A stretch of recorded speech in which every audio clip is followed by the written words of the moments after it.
Bert! Get him! Yeah! Ron Babe was right.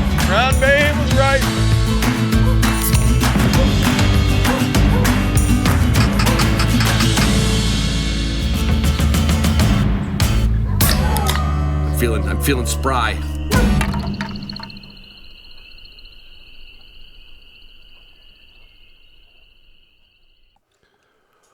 Oh my gosh, I'm tired. I don't think I've ever done an intro this early in the morning, but I have to. I got a truck to pack. I've got dogs to get exercise before I load them up. And I'm heading west. That's it. I've had it with the Midwest. I've had it with Michigan. I'm heading west. But I'll be back next Wednesday or Tuesday or Thursday. But I'm not going alone. I am not going out west alone. Onyx will be on my dashboard. Even if I don't need it for navigating, I know where I'm going. I could do it with, well, you can't drive with a blindfold on, but I don't need a map. But I love having Onyx on the screen. When I pull off, I see a property. When I see a state park, when I see a campground, I don't even use Google Maps anymore. I don't know. There's so many things you can use Onyx for.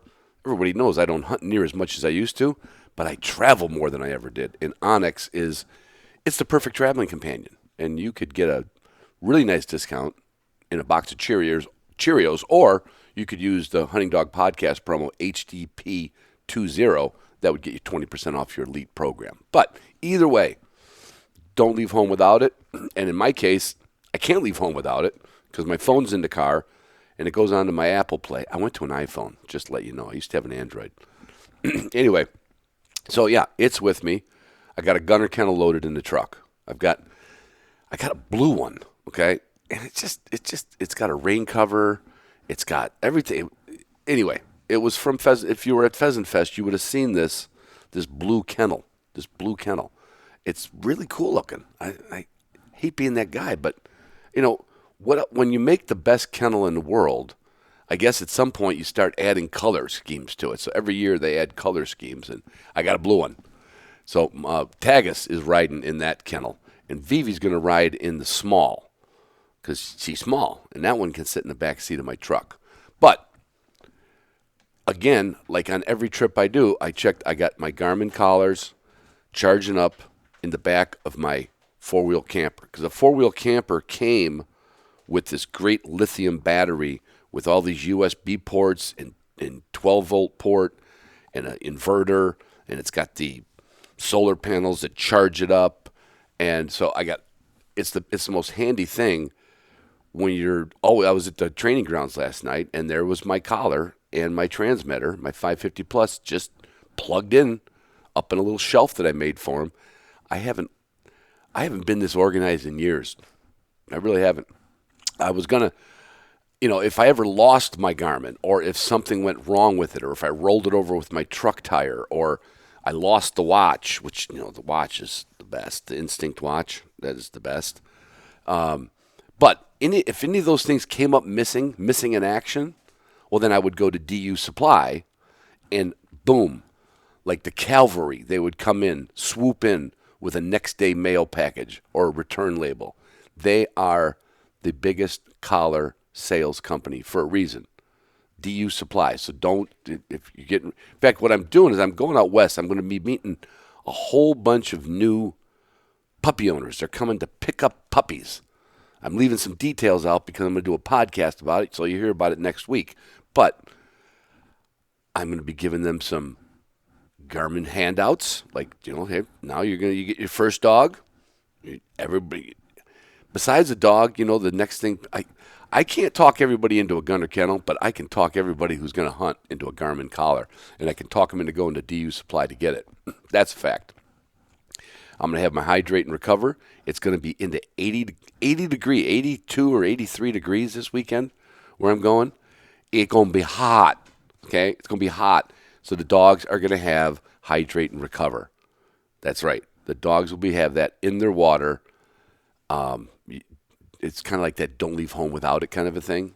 What do you never leave home without? Well, when I got the dogs, I don't leave home without the Canine Athlete products. And of course, I have all the Wilderness Athlete products for me, for my hydration and mental focus and whatever else I need it for. I got some creatine. I've been kind of on a health kick lately. And Canine Athlete's got all the stuff for people too. Don't think it's just dogs. And you can make your first order with the promo code Canine Athlete for 25% off. You know, I wasn't going to bring a shotgun. And then I thought about it. Just about everywhere you go, there's a sporting clays course. So I'm going to pack a Mossberg shotgun. And what I'm going to pack, this is a little bit of a challenge. I didn't use it the other day when I wanted to. I'm going to pack the little 410 over under, that black diamond, that beautiful, really nice breakdown case. And I'll be packing up, I got a case of Boss shot shells in 410. Not that I'm going to start going like sub gauge, but you know what? I think I'll be a little more proficient if I have to concentrate on my shots and use a 410. Yeah, I think so. And of course, well, luckily, I'm not going to shoot my whole case of 410 because these are nice bismuth, copper-plated bismuth. Okay, it's the best shotgun shell. But I'm going to take that gun. I'm going to go take a round of sporting clays with it, and it's a really nice light gun to carry. Why not? I'm not going to be bringing any Watermark beer with me, but I am going to be dropping off my barrel of Leisure on my way through Stevensville. But I've got no way to keep it refrigerated, no way to keep it kegerated. So I'm going to drop off my empty, and the following week when I come back, I'll be stopping at Watermark Beer, and I will get a refill for the kennel. Tell you what, every time I get a new flavor, it becomes my new favorite flavor. Now, there's an old saying like, what's your favorite beer? A free one? There's a little bit to that, but I'm telling you what, their beers, it's the best beers I've had. Between the Hefeweiss, which was, I think 2 months ago, and then Bodega, my solid go-to, and this new one, Leisure, I'm telling you what, it must be the brewmaster. It's not just Justin. It's not just Justin. I got to meet the brewmaster. Maybe we could get like well, anyway, we'll worry about that later. I already got the pro plan. I got I'm leaving a dog or two behind, so I've got my little gunner food crate. My little gunner food crate. It is the handiest thing for traveling. You keep your bowls in it. I keep my Canine Athlete products in it, and I got enough food in there for about 5-6 days, and a cup to measure it all out with. It's fantastic, and it's full of Purina Pro Plan, just like my dog's bellies are every morning and night, except during hunting season. I am going to bring some Walton spices because we're going to be probably shooting a lot of chuckers. Now, this isn't a training day, but it's kind of like a training day. And I'm like, let's not let that stuff go to waste. I'm going to bring some Walton spices and grill up some. Yeah, I know they're chuckers from training days, but you know what? They eat good. And if you're going to eat good, you might as well have a good kitchen, and you can get all the shit for your kitchen from Walton's because they've got everything. You got the meat. I'm changing up their saying. They got everything you need for your kitchen. You got the meat. And you can get a 10% discount as a listener with HDP10, HDP10. You know I'm wearing Marshwear. I don't know what else to say about it except that I am totally head to toe, except for socks. They don't have any socks, the last I looked. Head to toe, I am in Marshwear. From my underwear, to my pants, to my shirts, to my hoodies, to my jackets, they've got everything you need, and they've got a discount code for listeners. And when I'm saying for listeners, that means everybody listening this morning, this afternoon, whenever you're listening, any time of day, 24/7, any old Joe 12 gauge, Jane 12 gauge, can use the promo code HDP15 and get 15% off their Marshwear purchase, right? I'm going to be packing my Arxis boots. It's raining here right now. I was already wearing them out when I was feeding the chickens and taking care of the dogs. I'm packing them up, and I got the nicest carrying case.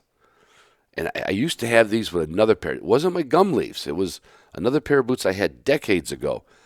and it's a zippered bag. And what I do is I keep just like a toothbrush, toothpaste, deodorant, pair of underwear, pair of socks. It all fits in this case with your boots. And when I do that when I fly, like when I judge somewhere and I fly somewhere. That way I've got enough stuff in there to survive. Just the toiletries, socks, underwear, and a pair of rubber boots to keep me dry. I hate having wet feet. Everybody hates having wet feet. So, yeah, I've got that. The camper is packed. I've got, that's another note. That's a note that doesn't apply anymore. I also have my new issue of American Field magazine. Now, I don't know if you paid attention, but we had a promo code. I can't remember. I think it's called Hunting Dog Podcast, the promo code, or Hunting Podcast. No, it's got to be Hunting Dog Podcast. American Field magazine. It is, I thumbed through it real quick. I'm like, okay, I'm going to be sleeping in the back of my four-wheel camper for about 5 nights. And there's nothing better than, there's no TV. I mean, yeah, I could put my phone on and look at some, YouTube content. No, I'm going to go through that. I'm going to go through that magazine. It's a magazine. If you're a dog person, you need to get American Field. Okay? So I think we covered it, right? Onyx, Gunner, W, Garmin, K9, Mossberg, Boss, Purina, Waltons, Marshwear, Arxis, four-wheel campers. Perfect time to be a patron. I got 2 really cool things. I got, for people who were on the last, 2 or 3 Zoom rooms ago, maybe it was 4 Zoom rooms ago. Anyway, I had Jennifer Broom come on, and that was last week's podcast I put out with her new book, Lead, Don't Follow. And she's going to come back on the next Zoom room, and we've got it scheduled for the 22nd of this month. It's a Thursday at 8 o'clock. So if you're new and you're like, I haven't gotten to a Zoom yet, come to this one, because if you got some training question, I'm telling you what, I can sit back and let Jennifer run the show when it comes to her experience in training dogs, from labs to pointing dogs to house dogs. You name it, this woman has done it, and she's coming on the Zoom room on the 22nd. I'm looking forward to that. And then even bumping it up a step, we haven't got the date for it in June, but in June, the Zoom room, what I'm trying to do is I'm going to have the guest, this guest that you're going to listen to in this episode. I'm going to have the guest, Laura Reeves, come on, and I'm going to give her the, what do they call it on Zoom room, where you turn over the controls and she runs it. We're going to have a confirmation, what would you call it? A confirmation summit, confirmation class.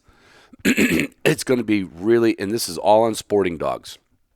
So if you like anything you hear that Laura says in this podcast, you're going to want to jump on that Zoom room. And if the rest of you are like brand new and don't know what I'm talking about, or the rest of you that were patrons and aren't now, or regular listeners that say, look, I'm not giving Ron $5 a month. He's already fine. He doesn't need my $5.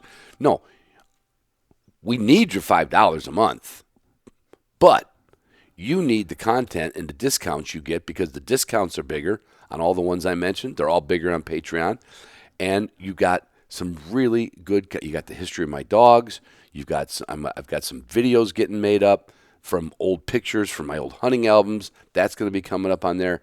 And I've got 2 great guests. Now, our Zoom rooms are usually fun. We sit there, we talk about things. Sometimes we say, who's using what kind of vest? Whoever had their dog stuck in a trap? And then it just leads into, it's like a bunch of people sitting on a tailgate having a conversation. And they're fun. And sometimes they last 3 hours, okay? Because we all have a little toddy, and I have a cigar and a toddy, and they're fun. But they're really fun when there's a little value added to it. So the next 2 Zoom rooms, if you're ever thinking about becoming a patron, the time is now. I think we got her done. I hope you enjoyed this. I was going to cut this into 2 episodes because it's a long one. But you know what? That's not fair, because there's just so much content in it. And you're going to love it. Laura Reeves has had German Wirehair Pointers since 1983. Now, I know what I was doing in 83. I just got divorced in 81. I wasn't doing anything with dogs in 83.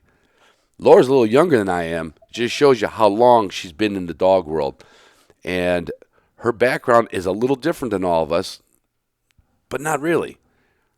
She just didn't decide to test all of her dogs in the organization and put the name on her license plate. No, she has tested and trained and showed her dogs.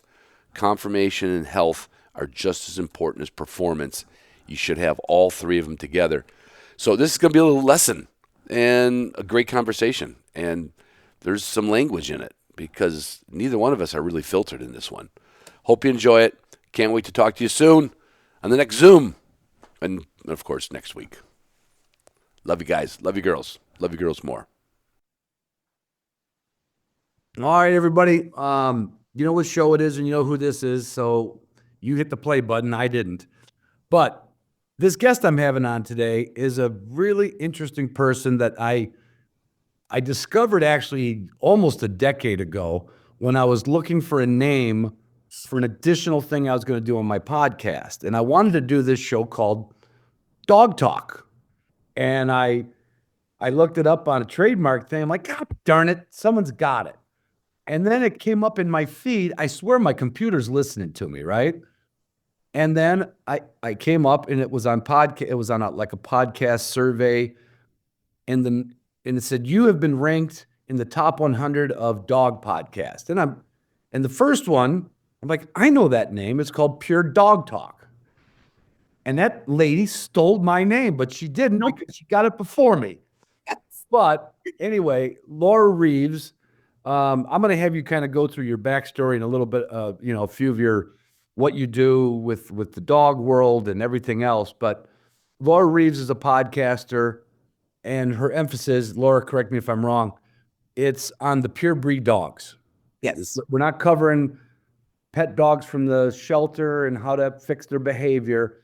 We have some of that in a different show, but not on Pure Dog. You co-host like a pet.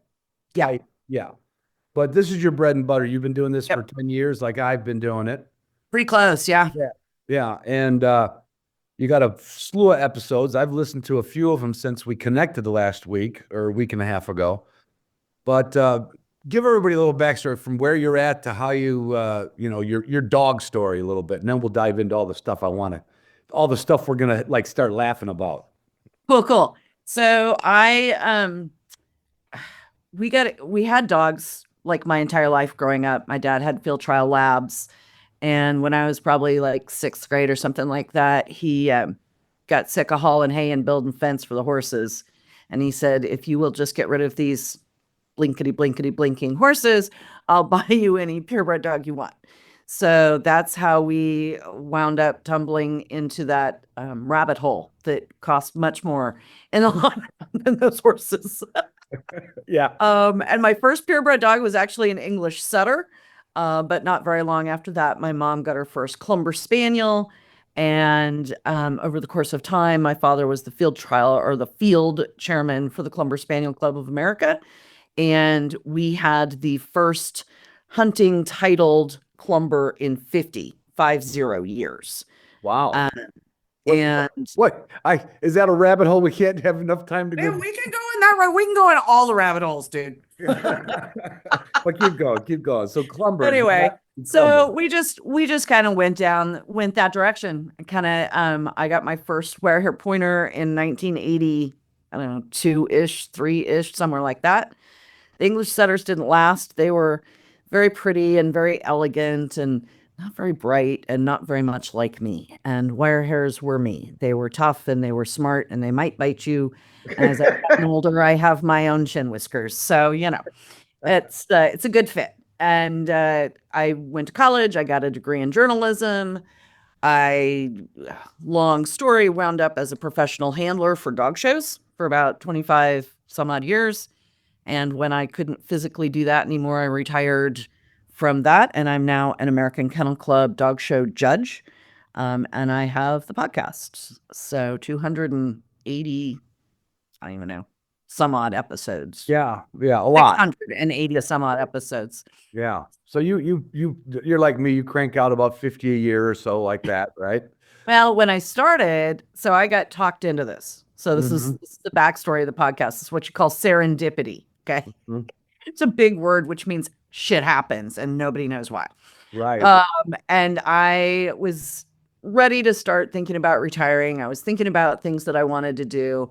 And I accidentally wound up set up next to this gal in Southern California for like 3 dog shows in a row. And we got talking, and she is a stunt coordinator in Hollywood. And so this was 2016. Okay. And she said, I want you to host a podcast. And I'm like, fuck's a podcast, right? Like, I don't know. And so she finally drugged me to the kitchen table and slapped a microphone in front of me and said, go. And that was like November of 2016. So here we are. So you've learned a lot, obviously. Yeah, I've learned a lot. I think I told you on one of our several conversations, for people who don't know that most times I interview somebody I don't know, sometimes we'll get our best stories out because we're getting to know each other on the phone. Right. But I was telling Laura that the first time I decided to do this, I'm like, oh, you don't need an engineer. You just need a microphone, right? You just need something to record on. And I would tip my Zoom recorder on a tripod, and it would face the speaker on my cell phone. Yeah. And people used to put iTunes reviews up, say, because it was the first, like yours was like probably the first or not one of the first about the fear of the dog world, let alone not specializing in you specialize in the hunting breeds, but your listeners are basically a lot of people who do a lot of show conformation, maybe agility, and a lot of breeding, a lot of in-depth breeding. Where mine, a lot of people run around like Joe 12 gauge, right? Yeah, 100%. And they would write reviews and say, thank God there's a hunting podcast about dogs. I will send money if Ron can improve his audio. Like, I mean, that was several comments. Like somebody else would chime in, me too. Yeah. Willing to donate money if you would just get some good. You started out a little ahead of me in the recording department. Well, I was very fortunate, no doubt. Mary set me up because she, came from the film industry. So she had access to all this kind of cool shit, right? Like she showed up with a fancy microphone and a pop filter that I still have sitting in front of my mic today. And I had a grooming table, like you groom dogs on grooming tables. I had an extra grooming table, and I put that in a back room of my tiny 690 square foot house. And that was my recording studio. I put literally wine cartons, they ship you wine, like a case of wine, and they have those things to keep the wine from breaking. I put those on the walls so that I could do some acoustic baffling. I had actually worked with, along the way, I worked with a guy who was a sound engineer. So I knew a little bit about audio. And so I knew I needed to get my acoustics right. So I nailed shit to the wall. Well, you nailed egg crate packing material. Basically, yeah. Yeah, that's fancy. Yep. 100%. We have a common friend in Courtney Bastion. Yes. You were on her first episode of Bird Dog. Yes. And that's probably where another time I was like, there's that name again, Laura Reeves, And when I got to know Courtney, I think I had her come on my podcast. We talked about our history, and she literally started hers in her hall closet. Yeah. Because she wanted the coats on the walls to absorb the stuff. That's your acoustics. And I said, Courtney, are you telling me you started out in the closet? And she said, yep, I did. So maybe we both got it over her. But, like I said, I now have acoustic tile in my ceiling, a door that closes. I was 50 before I had my first office with a door, for God's sake. Well, I want to dig into so many things. But one of the things we won't go for, hours on this, although I know you could. And I think this is certainly a flaw on both sides, whether it's the people who only show, a lot of people, yourself, you do dual championship, you do field and ran. So you get the total package of the dog's got to be built right. And it's also got to perform to what it was bred for the last 100 years, right? But your average hunter doesn't care about the show ring or conformation. And your average show person that I've run into a few shows doesn't know one end of a shotgun from the other, right? Yes. So So confirmation versus performance, like coming from someone who's done both and understands it.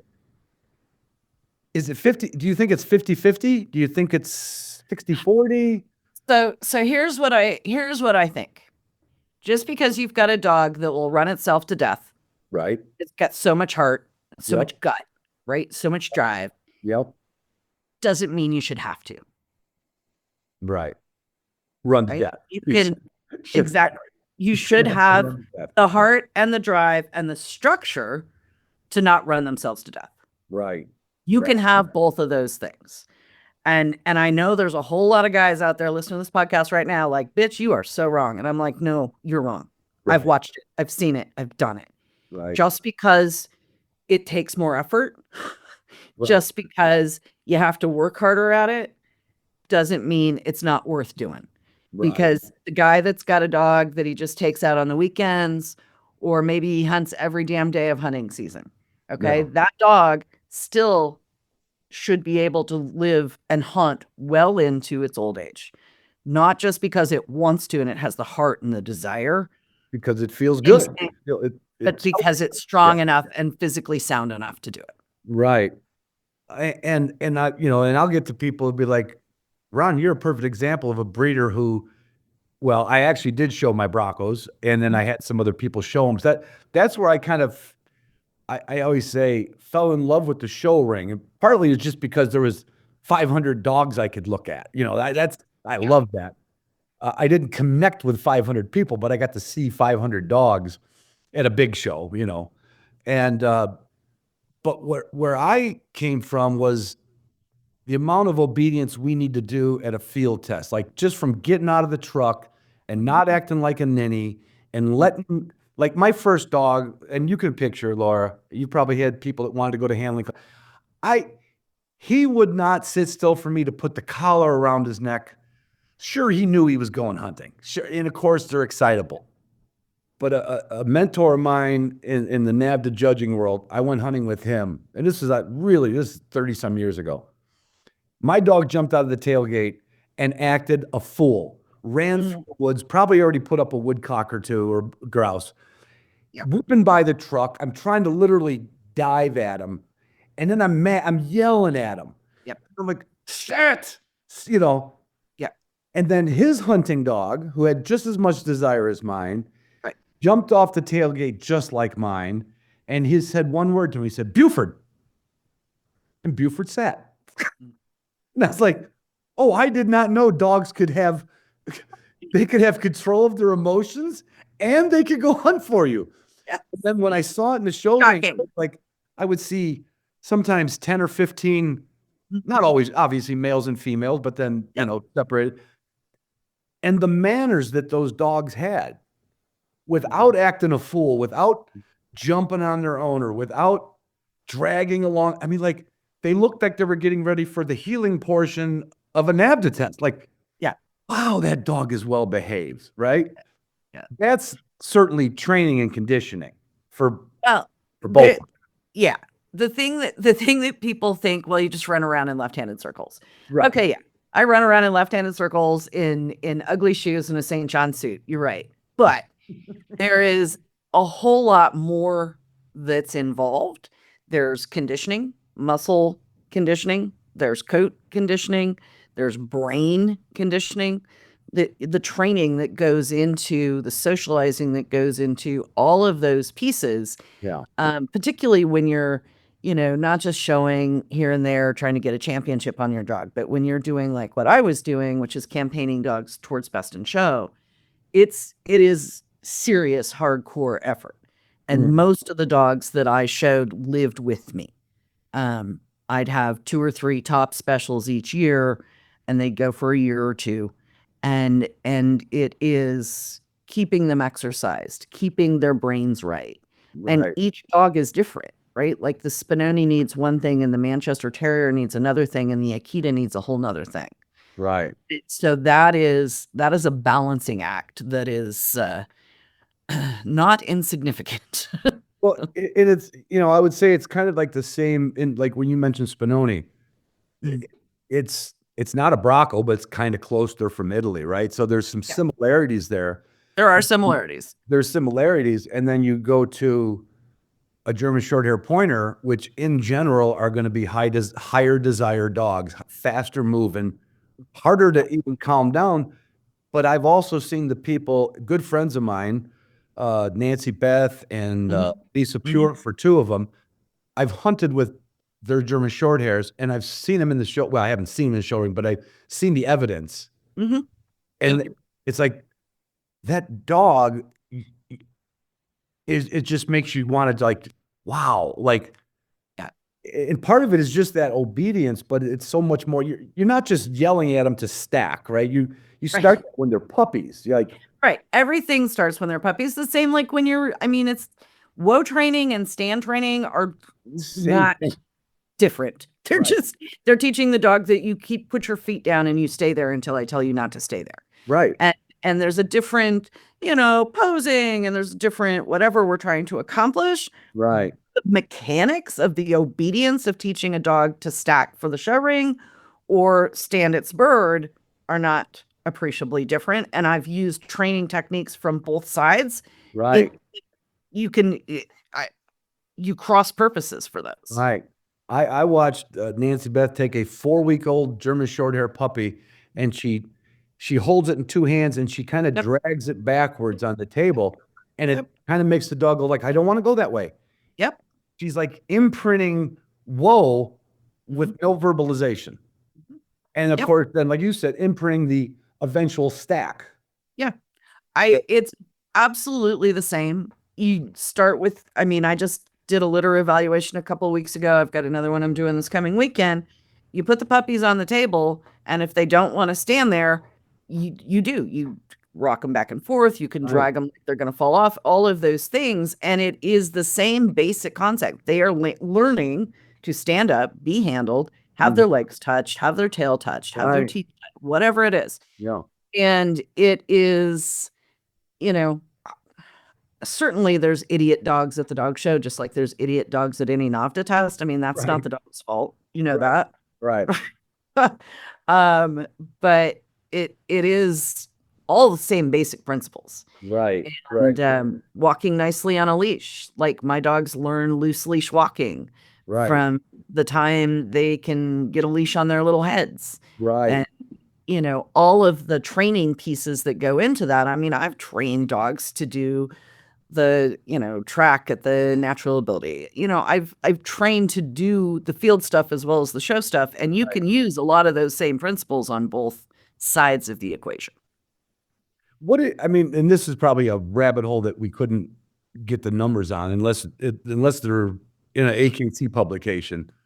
The number of sporting dogs that maybe not be dual paper or dual championed, rather, if you will, but that actually participate in the Clumber Spaniels who really hunt, or the Spinonis who really hunt, and then versus the hunter. Like, I could tell you there's like 0.01% of hunters that show. Is it almost the same with the show people that actually will hunt with a hunting breed? It really depends. Honestly, Ron, it depends on the breed. Okay. Each breed has kind of its own culture, right? So Wirehair Pointers, for example, Wirehair Shorthairs, Brittany's, Vizslas, those four in the pointing breeds are very much dual dogs. You'll see a lot You see a lot of people that will take their hunting dog, get a show championship on it. When I was showing dogs, I finished more dual champions than most professional handlers. Let's put it that way. I'd take the field trial dog, put it in a box at my house and feed it for a month, soften it up a little and finish it on a weekend and send it home. Yeah. It comes in looking like Arnold Schwarzenegger and it leaves looking like something a little softer. Tom Cruise-ish. Yeah, Tom Cruise-ish. There you go. Good looking, but not as. Yeah. It's gonna take a little bit of the grr off, and so those breeds, absolutely. Now, field, say Labradors. Okay, most of the people in Labradors, if they're doing field work with their dogs, they're doing hunt tests, because the field trial end of the Labrador world is not The show the sucks. two don't mix real well. Right, But right. there are good lab people doing good hunt test work with their Labradors. Right. Same with Goldens. Chessies, you tend to see more kind of high drive. The retriever world just doesn't have a lot of dual champions. Spaniels, Springer field trials, none of the other breeds, maybe an English Cocker, are Yeah. going to be competitive. So hunt tests are where they go. Yeah. So in the sporting group, the dual champions, most of them are in the pointing breeds. The Okay. most numerical number of dual champions is the Brittany. Brittany's run Brittany only field trials. That's part of their deal. Like you have to get a certain number of your field trial points from Brittany only trials. Wow. So they make up a lot of duels. Short hairs, Vizslas, and Wirehair Pointers. At one point, Wirehairs had the highest percentage of dual champions of any breed. I don't know what the numbers are today, but I know that Doug Lundgren, back in like 08 timeframe, that was the case. So Wirehairs have a lot of dual champions percentage wise, not as many numerically by any stretch as Brittany's and short hairs. And actually, Vizslas have come on really strong. That surprised me a little bit, especially when you said Brittany's, because that's a breed that I saw a lot more of when I started judging 30 plus years ago. And then I've seen less of them in the comp, like in our net. I don't know that a lot of Brittany's do NAVTA these days. They Right, really do right, focus. right. I think they really do focus on their dual champions, on their field trial work. On the field trial side. Yeah, for sure. So, and here's like like a softball, like realization, like really? So you think of a field trial dog, those are the ones that your average owner, your average person, you would tell them, look, get to know a breeder, get to meet him. Like you would agree, the more you could get to know your breeder, you'll know, 100%. you'll know if you want that breed, because you're gonna learn from that breeder. Right. And I really encourage people, decide on your breed, then decide on your breeder, Right. and then wait for that breeder. Because every breeder in every one of the sporting dogs anywhere across the board is Right. going to have a look, a style. If they're breeding bird dogs, they're going to be, are they breeding trial dogs? Are they breeding NAVTA dogs? Are they breeding hunt test dogs? Are they breeding dogs that can do all of those things? Or, what is it? And there's a full spectrum, like the full rainbow. And you can pick one end of the spectrum or the other. Right. But you need to know what you want to do. Do you want a VDD dog? Okay, that's going to be different. Do you want, what do you want? And so I really encourage people when they call to talk to me about the dogs, I'm like, okay, what do you want to do? What do you really want to do? And then I can help them decide if my dogs are going to be what they want or if there's somebody else they should talk to. Right. Right. So going back to like the Brittany, I think of when you said field trial, those are the most, I would think of like, and I've steered people away from like, if you're looking for, let's say, a setter, don't get a field trial setter, get one from a foot hunting kennel. But you're saying not you're saying, but you have seen, so a field trial Brittany is going to be a rocket in the field. Here's the thing that I will say about field trial dogs, having spent a good amount of my time in all the field disciplines. But field trial dogs bred to, one field trial champion to another field trial champion, you might get one out of that breeding that's going to be, at least in Wirehair Pointers, Right. that's going to be high enough drive and have the range, have all the pieces that are going to go into making a great trial dog. The rest of them are just going to be good bird dogs. And the field trial guys, and I've bred to a lot of field trial dogs, and 9 times out of 10, the dogs have great minds. They are not bounce off the walls crazy. There's a few. Right. Yeah. That's why you go and you watch the dogs. Mhm. Like if you see one doing backflips in its kennel, like don't get one out of that. Right. Right. I mean, it's not that hard. I've got a friend that he has like and he said he was going to come on the podcast. He says, your listeners aren't going to want to hear it. He has, as long as I've known this guy, he's probably only had, I'm just going to say 5 dogs for their lifetime. But he's probably owned for short periods of time 20 dogs. Hmm. And if he sees spinning in the kennel, shitting in the kennel, knocking the food bowl over, he's so fussy. Yeah. He already goes, I know that dog is going to be a pain in the ass. Yep. You subscribe to that? 100%. Yeah. 110%. Dirty Yeah. in the run, jack himself off in the run, Yeah. do, spin circles, all those things. Like, I'm not interested. And Like, it's not because and people go like, oh, he just wants to go hunting. No, it's because he's not. It's just they're just not wired right. not white. You know, I had one of my early wire hair dogs.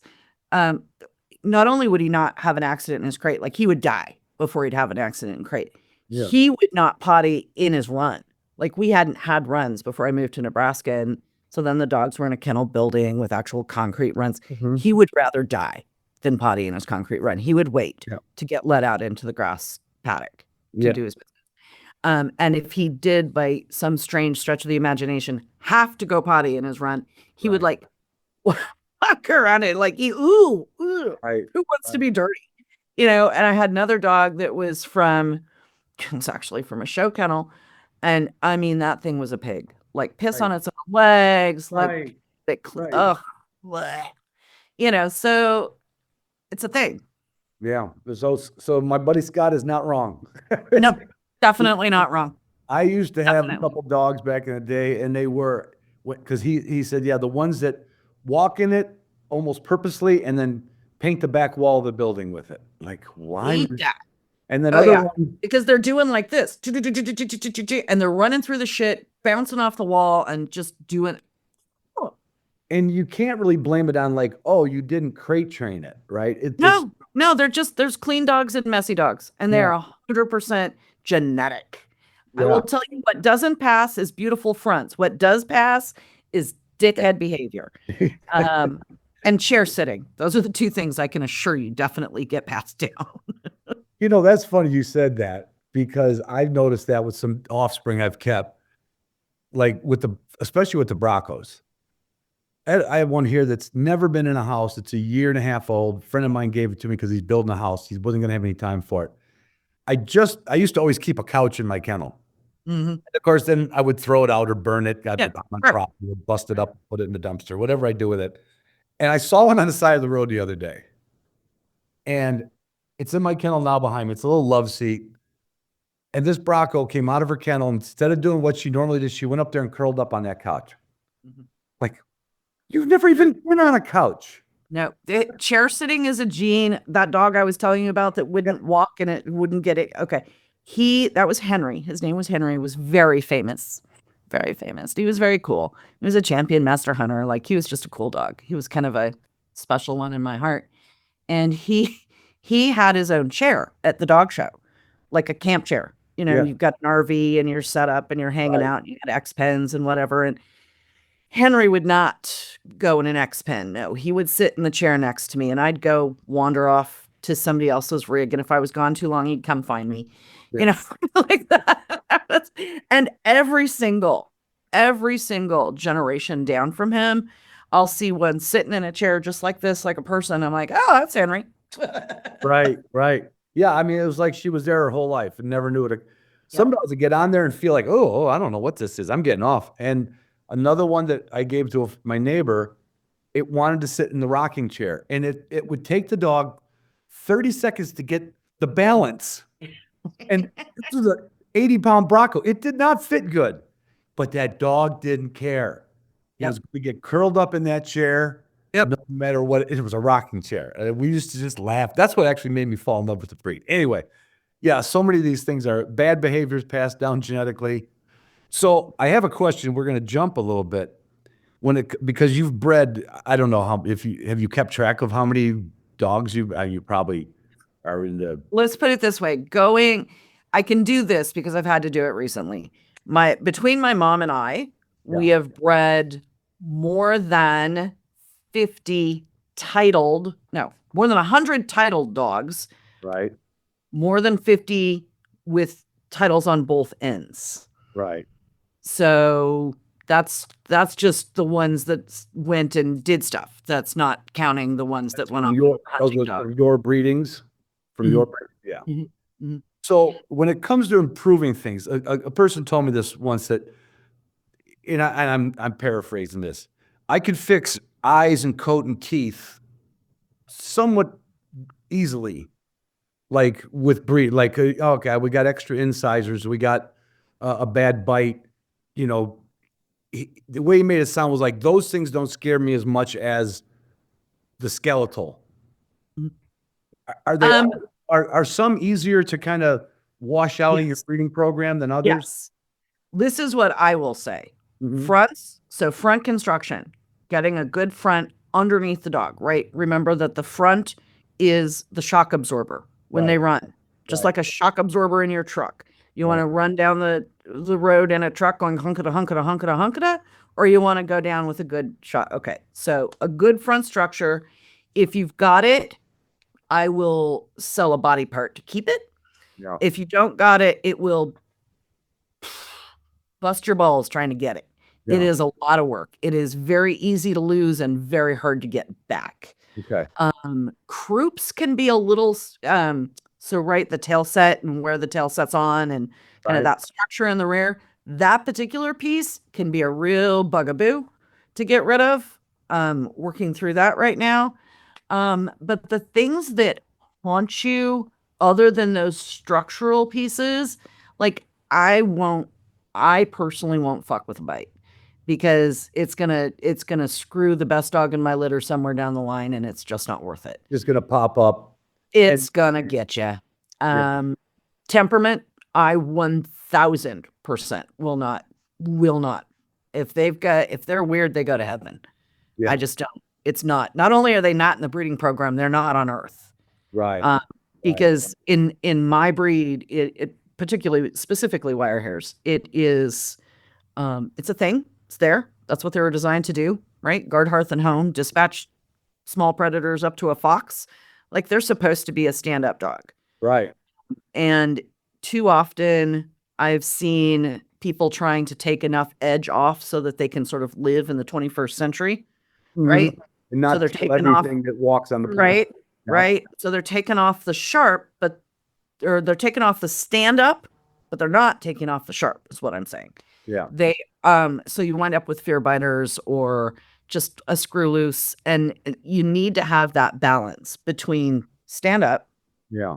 and a look at you and sensible that you can lose real easy. And I won't mess with it. And I see far too many problems with it in the breed. So especially because people always said, "What's your favorite dog?" And I said, "Well, I've got, 6 or 7 that I can't." But I always said if I had to live alone and had one hunting dog, it would be a wire hair. Hands down. He might even defend me against the Barrette. He might lose, of course, but I've got dogs that have stood off cougars. Like they're this just is like, go ahead, bring it on. I'm a dog, Yeah, you're a bring it. cat. Yeah. Yeah. So I love that breed. I haven't gone back to it. I got close with my wire-haired Vizsla. We know that was a drought hardened Vizsla Yes. 60 years ago, right? It was a wire hair Vizsla cross. That's exactly what it was. And but I do love that breed. So when let's say you have a litter of wire hairs on the ground, Mhm. how long will you keep them to your like, I'm thinking of keeping this one or that one? Like, I know you also have customers are waiting for a dog, right? I evaluated 8 weeks, so I evaluate for myself at 6 weeks. In my line, I've been breeding long enough. I'm 8, maybe 9 generations into my pedigree now. I know what these dogs are going to be usually by about 6 weeks. So I look at 6 weeks and I have a pretty good idea. By 8 weeks, I know if I'm keeping something, I know who's getting what. I know what their minds are like, what their structure's like, what their coat's like. Yeah. And P.S. 8-week-old wire hair puppies, bitch, get out of here. Like they are a lot. They are Right. so much. Oh, No matter what, I love them. You're beautiful. Go bye-bye. And so Laura, I had Bronco puppies, but that was the last thing I did and I tried to do my due diligence with, show, hunt titles, health testing. I'm not, I did not check for heart murmurs. I had those umbilical hernias that pop up. You're like, but you could leave a litter of Bronco puppies to 12 weeks old. listen to me. the most they do is get an ear bite, because the first, so Spinoni, I've done quite a bit with Spinoni in the recent years. And so the first litter of Spinoni that were actually born on my property, I'd go over there and I'd look at them and be like, are they alive? They look like they're dead. Are you sure they're alive? Yeah. Because they were, 5, 6 weeks old, and they're like, and they're like, and I'm like, I'm pretty sure they're dead. Are they sick? Because they're not moving. And Right. I mean, you see wire hairs at 2 weeks old, their eyes aren't even open, going out of the pool, out of the whelping box, like, Yeah. wee, Free Willy. And it's just not the I same. had to separate my puppies before they went home when the couple litters I did have. And luckily I had 3 runs. Mm.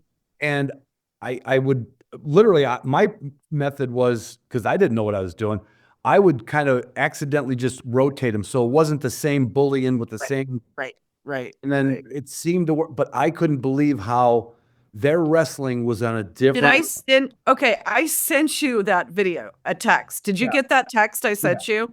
Yeah. Okay. So in this video that I sent Ron this morning to prep for this session, I'm like, okay, this is how you get ready. So I have my 5-year-old Spinoni bitch, easily 80 pounds, raised 2 litters of puppies of her own. And I have, what is she now? 9-week-old Wirehair Pointer puppy. And they are WWE on my back deck. The Wirehair puppy at one point grabs her ear, and the Spinoni is spinning the Wirehair around, trying to get her off her ear. And the Wirehair's like, not letting go. Not letting go. I got you. I got you. We call that in jujitsu, we call that a spazzy white belt. Yeah. So her name is Ruth, and we've decided, no, maybe her name is Ruthless, because she But they're not born toothless. Well, I guess no, they are born toothless, but quickly get their teeth. Yeah. So then I guess this is, again, we go down so many paths because of the wire hair, because of the coat is very, very important. I mean, in the breed standard, right? Yes. And I'm sure you've seen them probably in the show ring that almost don't need grooming, but then you saw some that you're like, oh, if you let that coat go natural, it wouldn't even look like wire hair.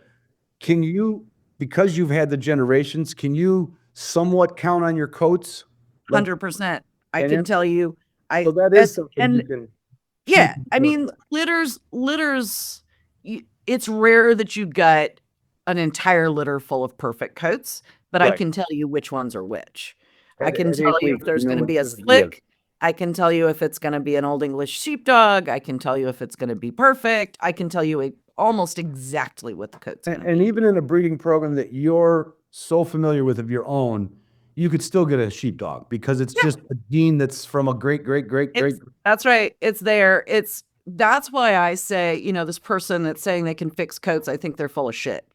Because it's a very, very, very, very difficult gene to fix. Right. And and when I say fix, I mean make permanent in your line.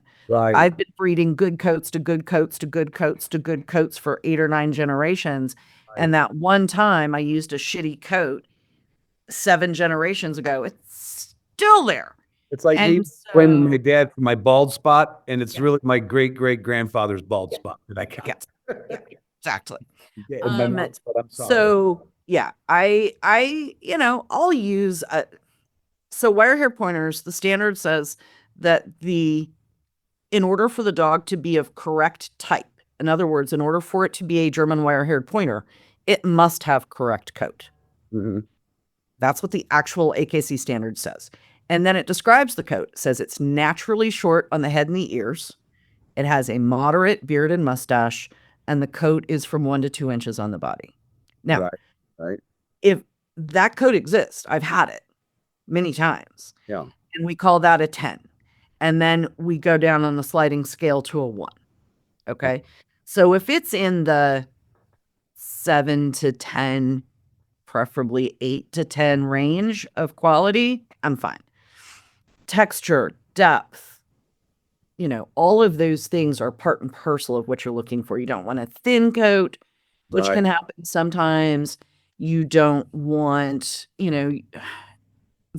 people do all this work in the show ring to make the jacket tight and short like a terrier or something. Right. I'm like, wait, does that dog run through the brush with his back? Not usually. No. No. This is what you need to have good coat. Right. So all these people that are making their perfect back coats, and the standard also says that extreme or excessive grooming to present a dog artificial in appearance is to be severely penalized. Now, unfortunately, that is not a part of our standard that enough people pay attention to. Yeah. And I'm not saying anything I haven't said to people's faces, so this isn't a news flash. No, what I told you the other day when you were talking with a person with Akitas and you got on the subject of male dogs being together, I'm like, this lady is not going to mince words. We're not sugarcoating anything. But No, I am not a donut store, kids. The first one I bought was, and I'm sure you remember way back in the day, if it was a VDD registered draught, they were allowed to breed outside of the VDD, not the female, but the male could be bred to like a NAVDA dog, and it was not against the club rules. I don't know if you messed much with the VDD folks. Not a whole lot. That is not the case today. No, it's not the My case. understanding. No, it's not. But so he was on paper, and his father was Kaiser de Jagd out of Canada. It was a black with a little white ticking, and the mom was kind of looked like a griffin, to be honest with you. Yeah, pretty normal. He came out with this coat that when my friends that I had in Mentor that started out in the VDD, they would just say, "Come over here and look at this coat." Like, it was exactly what you described. And the dog would come out of the water. It was almost like a chessy, oily coat. It just didn't absorb any water. It just one shake. That's what they should be. That Henry dog I was telling you about, he was one of those dogs with basically a perfect 10 coat. And I lived for a while up in Seattle, right on Puget Sound. And we would go down to the Purdy Spit in January, and he would retrieve sticks out of the sound in January. And Didn't just bother him a bit. No problem. Yeah. So that's one thing with breeding. Like, if you have the Bronco, you could still get a wrong coat, but it's not so visible to people. Right. Where you get the slick coat's going to come up once in a while, and the woolly coat's going to come up once in a while. So the nice thing about science, and we love to talk about science, because they have now, with the DNA testing, they are able to tell you what your dog's DNA is for the coat. So big F is for furnishings, right? Beard. Little f is for short coat. So most of the wire hairs you see in the world are big F, little f. That's what gives them the more correct coat. Okay. Occasionally they are big F, big F. And if they are slick, straight up slicks, like it's a short hair, they're little f, little f. Okay. So with DNA testing, for people who aren't as familiar with the coats, that is a really good way to ensure that as long as you breed big F to big F, little f, you're never going to get a slick. Okay. If you breed big F, little f to big F, little f, you could, in some puppy, get two with the little f's and get a slick. Gotcha. Yeah, I saw several that you could not tell from basically a liver short hair. I mean, being a breed confirmation, you probably see the eye difference or something, or the ear set. But to a novice on the street, you'd say, "Oh, hey, that's a really nice looking liver short hair." We had a guy when I was a kid. We bred that original bitch. We got a couple times to Ray and Lynn Calkins, to Drifter, to Cascade, Rogue, etc. And she had one of the puppies she had from one of the litters. The guy made, I don't even know how much money, betting his hunting buddies that it was a short hair. They'd bet it was a short hair. He'd say it was a wire hair, and they'd bet against him, and he'd get the money and he'd whip out the registration paper because it was straight up slick. Yeah. So you gave me a final explanation, because when I got my wire-haired Vizsla, I heard Allison talking about F this, F that. Either she told me and I didn't remember. So the first F is for furnishing. Big F is for furnishing. Furnishing. Little F F- is for short coat. Short coat, meaning the rest of the body. No, so each dog gets 2 genes, 2 copies of a gene. They can get one big F and one little f. They can get 2 big Fs or they can get 2 little f's. And those two, the big F in that tells you that your dog has furnishings. Right. The little f in that tells you is part of the genetic code that isn't expressed, that's for shorter coat, no furnishings. Okay. Gotcha. Okay. And so as long as the dog does not have 2 little f's in its DNA, Yeah. then it will have furnishings and it will be correct to some degree or another, correct Is wire that hair. recent in the last decade or more, or when is that? Right. So the dog genome was sequenced in 2006, 8, 5, something like that, early 2000s.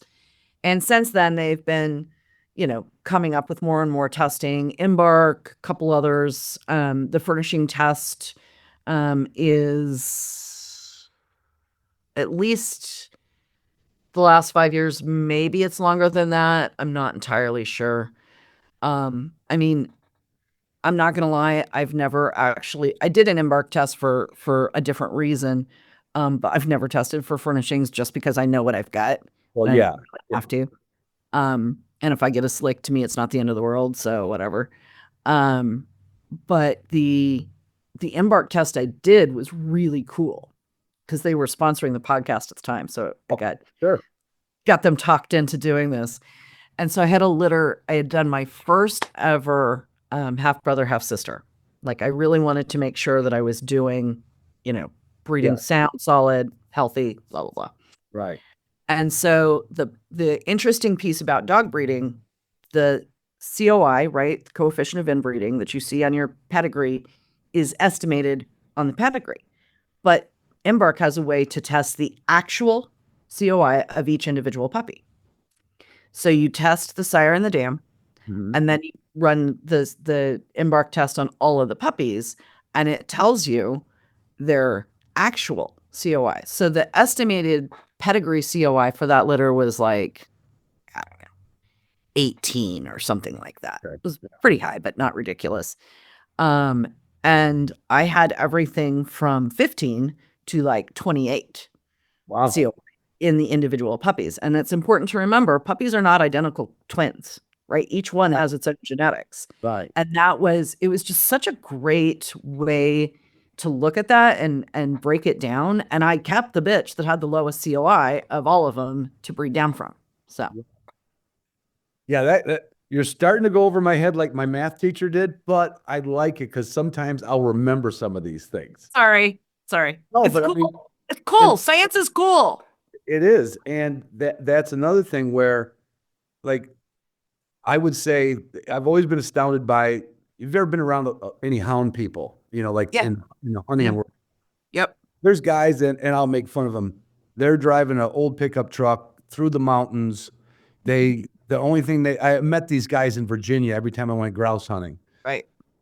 But they could recite the pedigrees of their dogs and she's out of Molly's Green Acres Valley, and that was out of, like, the guys I run into bird hunting, they couldn't go back 2 generations, most of them.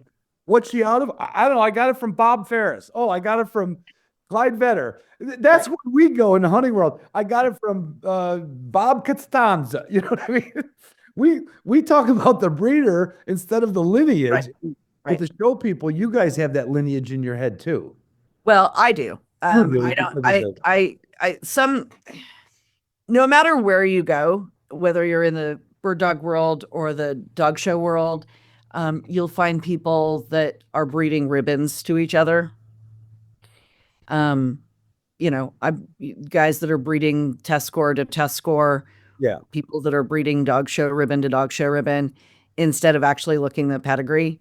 I had a guy one time ask to breed to one of my dogs, and I said something about, probably his best bet would be to talk to the gal. Somebody else. Basically. Yeah. And I said the kennel name, And he's like, oh man, I'm not familiar with that. And I'm like, Jesus Christ, it is all over my pedigree. You want to breed my dog and you don't know anything about the dogs behind it. Like, I can't help you. I'm Right. sorry. He Go. didn't even do enough due diligence to look at Right. your pedigree that he Right. wanted to breed to. Right. Right. Well, I don't Right. know about that. Yeah. Right. This is my point. So I have like an absolute passion about pedigrees. I do seminars on this, like learn to read the pedigree. It matters. These things matter. Yeah. Know what's back there. And you'll know why that dog is mismarked or that one is Looney Tunes or that one just bit you. Like, Right. you know, And, you can't always say go to the breeder who's been doing it the longest, doesn't make them the most ethical or the best. But if somebody's been doing it long enough, they will, like you, they will know yeah. what, in general, whatever the percentage of accuracy is, it's going to be high. Like I know what I kind of know what you're going to get when you buy from me. Yeah. Um, I mean, that's the thing is y- in any breed, there's going to be people who've been doing it a long time that are doing the things that you want to do. And if you want to have the most dog show ribbons, you should go over here. And if you want to have the most field trial dogs, you should go over here. And if Right. you want to have the dog that's going to do all the damn things and, etc., then you come here. Right. And it just depends. This goes back to what we were talking about earlier. What you want to do with your dog matters and should inform the person from whom you get your dog. Mm-hmm. Here's another quote. And maybe you can straighten me out, and I won't give this advice out anymore to people. When someone's looking for a dog, let's say from a friend of mine's kennel, like, oh, I know you're friends with Lisa Pure. I said, her list is probably, I don't know how many years down the road. But a lot of breeders that know each other, Right. if they got their stock and breed back and forth, let's say with Shooter's Kennel, you're kind of getting the same line. Is it bad advice is it impolite to ask that breeder, like, do you have any other breeder friends that have your lines? Is that a good question to ask? It is a really good question. And here's what I would say. There's not necessarily, I have sort of a breeding consortium now. Like, I'm not actively doing much breeding, but I have 3 or 4 people. We're all kind of working together towards a similar goal based on my original foundation stock. Right. So if you come to me, I'm not going to have a puppy, but there's a litter in Alaska and there's this litter in Colorado, and we're going to do a litter next year in Iowa and blah, blah, blah, blah, right? I can also, because I know all of these people, tell you where you could go for something comparable, even though it's not necessarily my particular pedigree. It's Right. going to be a similar look, a similar style, do a similar type of thing. Right. And in many cases, those people probably did buy pups from you, or vice versa, or you bred back and forth, or Sometimes yes, sometimes no. It just depends. One of the things, as when you get really deep into breeding dogs, you find that there are certain so think of it as lines, right? Families. There's families. There's this family and this family, right? Certain families do not nick. There are, for whatever reason, you breed these 2 dogs over here, they're fine. You breed these 2 dogs over here, they're fine. You cross them, and it's like nightmare. Every goddamn thing that could ever happen to anybody, it's going to fall out of that litter.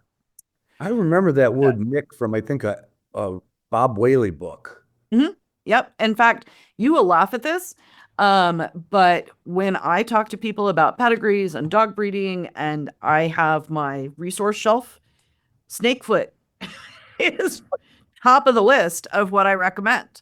It is I've got Wing and Shot and Snake Book. I tell people, read those 2 books. So my 2 are Snakefoot, and there's a woman in the dog show world named Pat Trotter. She breeds Norwegian elk hounds. She's one of the most successful dog breeders anywhere in the world. She has won the hound group at Westminster Kennel Club with her dogs, and her as an owner handler showing them 12 times. Wow. Yep. Yeah, she's incredible. And her book, Born to Win, Breed to Succeed. I got to get it. I'm going to have Probably. Yeah, it's right here. This is, it's about dog shows and show dogs, but just like she actually also references Snakefoot in there. Bob Right. Wheely's book.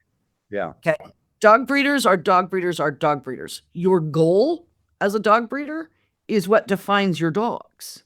If my goal is to win the most best in shows, I'm going to breed a very different dog than if my goal is to breed the most dual dogs. Right. And if my goal is to breed the most field trial dogs, it's a different breeding program again.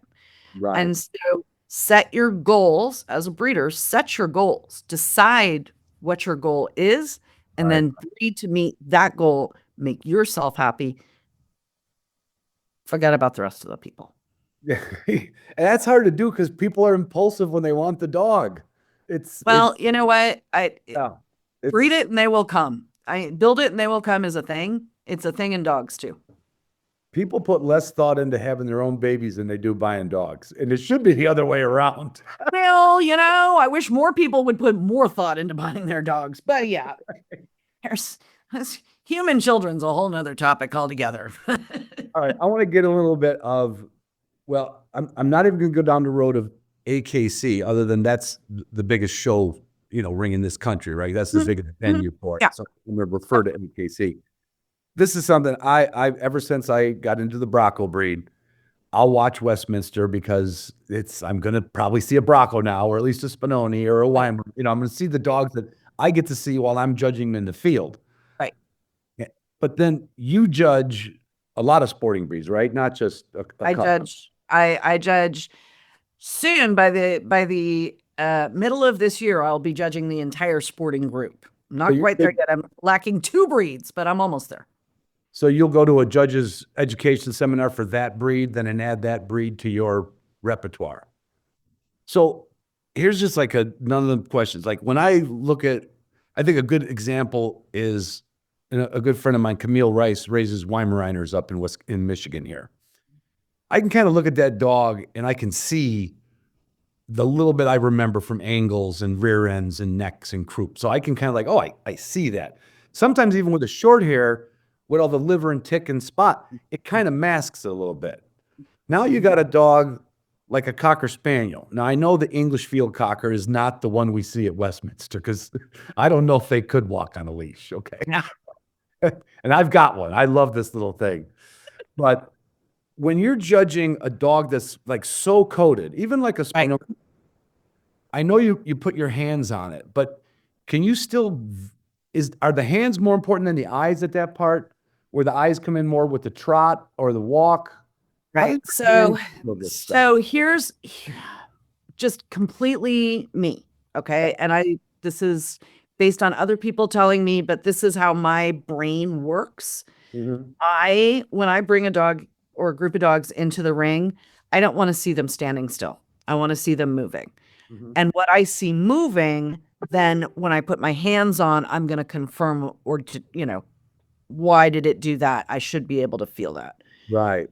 Feel front structure. You're going to feel the ribbing, right? You're going to feel where the shoulders are placed, what the top line's really doing under the hair, all of those things. But moving, even in the coated breeds, should tell you pretty much everything you need to know about the structure. And then you can confirm that with your hands. Right. So, because a really poorly built one's just not going to move right. They're going to be strung up. They're going to be flailing with legs going all over the place. Think about it. I mean, we're just going to talk bird dogs. Yeah. Every single bird dog is in the field for more than a minute, right? The efficiency of their gait is important. Yeah. And the trot is not necessarily what they're going to be doing all day, right. But it shows you the coordination, the balance, right. the how things hang together. Does the top line stay solid? If this is going wakata, wakata, wakata, wakata, I'm telling you that dog's going to be exhausted in 10 minutes. Right. You can do a lot of conditioning, physical conditioning, but it doesn't mean that dog's going to hunt when he's 12. Just because if he was that guy that hunted 60 days a year, that dog is going to wear down. Like it will. If that dog's got a front end like this and a rear end like this and a hinge in the middle and it's going wakata, I mean, like, it has to get tired. You know, when I was talking to you the other day about, and it seemed to be, it wasn't just bigger dogs. It was even, and this happened to be a short hair. I could hear this dog coming on the ground like a quarter horse, Right. like with a 4-beat, boom, boom, boom. And the dog was probably only 50 pounds, right? Yeah. Right. It's That dog, I mean, could you visually or with an audio track, could you tell me that dog is not built right? if I could, because it's like, think about it. It's like is what I just said about the springs, right? The Front shocks.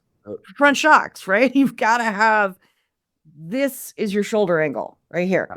And that's your shock absorber. And if the shock absorber is like this, Right.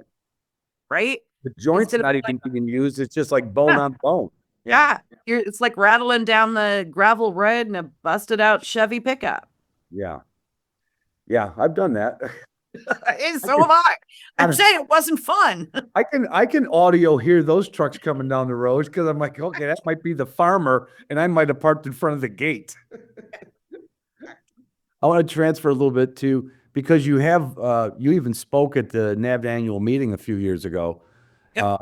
I want people to be like, because AKC in the hunting world doesn't have it should in some cases, it doesn't have it doesn't have the title Versatile Hunting Dog Association, right? So people think that because they go to a NAVD breeder, they're getting a hunting dog. That's not always true. And people think if they go to an AKC breeder, they're getting confirmation, and that's not always true. But, oh God, it was such a good question. It went right out of my head with that analogy. Damn it, Ron. Damn it, I almost have to pause this. Old age is hell, babe. It is. It is. Oh, come on. This is embarrassing. But see, I don't edit, so everybody's used to this. This is where a beer usually gets me through the rest of the content. Thank God for my audio editor, because I have these senior moments from time to time also. Anyway, I'm going to pass on that one. I'm going to pass that Oh, on. good. It'll come back. It will. It'll come back right in the middle of a sentence. When you started doing the field work with your dogs because of wanting the dual championship, and we're not going to go into every detail. Field trials are different than hunt tests. Field trials are more of a, let's just say, they're more like the Indianapolis 500 as opposed to a short track, so to speak. And they're competitive. That's really the primary difference, is Right. There that is they a are winner. competitive versus pass fail. Right, exactly. Where on a hunt test day, it's possible for all dogs to pass. Yep. In Or a field fail. trial, there's only one first place. Yes. So then And it's only on a good day, because if the judges don't like any of them, there are no first places. They withhold placements in field trials all the time. right, right.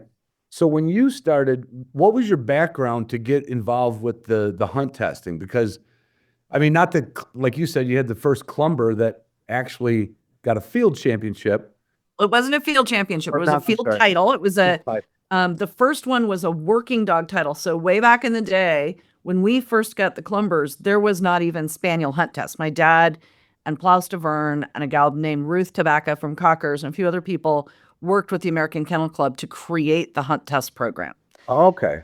Okay, so at the time, Spaniel Club had a working dog test. And so our first clumber spaniel named Chappie I think he got a WDX. Anyway, and the hunt test program was essentially based on that working dog program from Spaniel Club. But so I told you my dad had field trial labs when I was a kid. Right. And so from the time I was 9 years old, I had my own little, oversized white lab coat, and I'd be throwing maggoty ducks into scummy cow ponds for these stupid labs. Sorry, lab people. Scummy ponds for labs.